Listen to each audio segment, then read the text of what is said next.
आप क्या? देखिए, मणिपुर में जो कुछ हो रहा है या जो कुछ हुआ है, ऐसा संभव नहीं है कि भारतीय जनता पार्टी को, देश के प्रधानमंत्री को, देश के होम मिनिस्टर को न पता हो।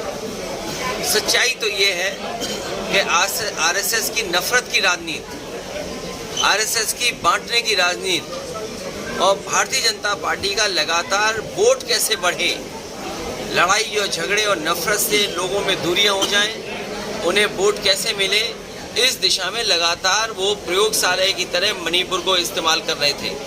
और उसका परिणाम ये हुआ, कई लोगों ने जान दे दी, जान खो गई और न जाने कितने लोगों को घर छोड़ना पड़ा, नुकसान हुआ है।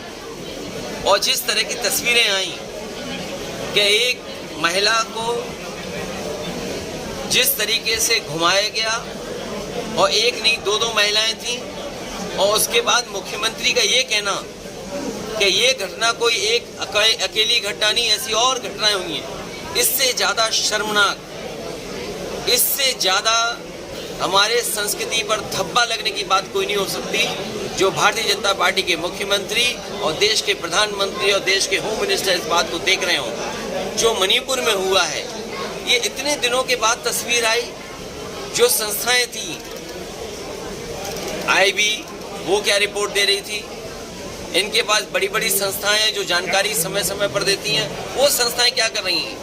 जब संस्थाएं पॉलिटिकल लोगों के पीछे लगाएंगे आप, तो वो सच्ची घटनाओं के बारे में क्यों जानकारी देंगे? ये बीजेपी सरकार और बीजेपी के नेता दोषी हैं। वहाँ पर जिन लोगों ने इस तरह की घटना की है, कार्रवाई हो।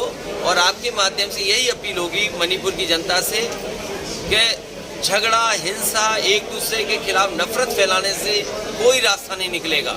मिल बैठ करके और जो समस्याओं का समाधान कर सके, वैसे वहाँ के लोगों को समस्या का समाधान के लिए सोचना चाहिए। संसद में आज राजनाथ सिंह ने कहा है कि हम चर्चा के लिए तैयार हैं संसद में इस मुद्दे पर। चर्चा के लिए तो तैयार होना ही पड़ेगा। लोकतंत्र में आप किसकी जबान दबाओगे?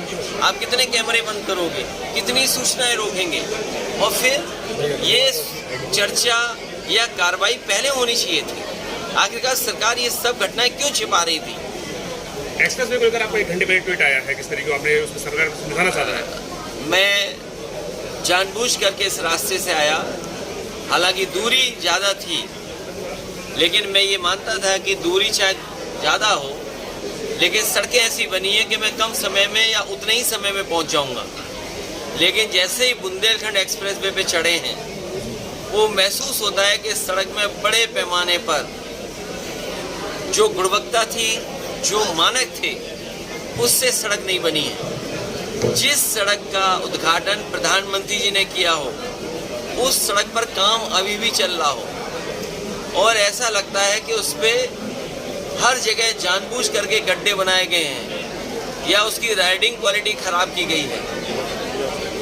ये सीधा सीधा भ्रष्टाचार की तरफ इशारा करती है। Akhilesh ji, NDA versus India की बात आती है तो बीजेपी कहती है कि इंडिया के पास चेहरा नहीं है, कोई लीडर नहीं है, इस पर आप क्या कहेंगे? बीजेपी का चेहरा बुंदेलखंड देख करके समझ जाओगे। चेहरे की जरूरत है कि आपको काम की जरूरत है जी।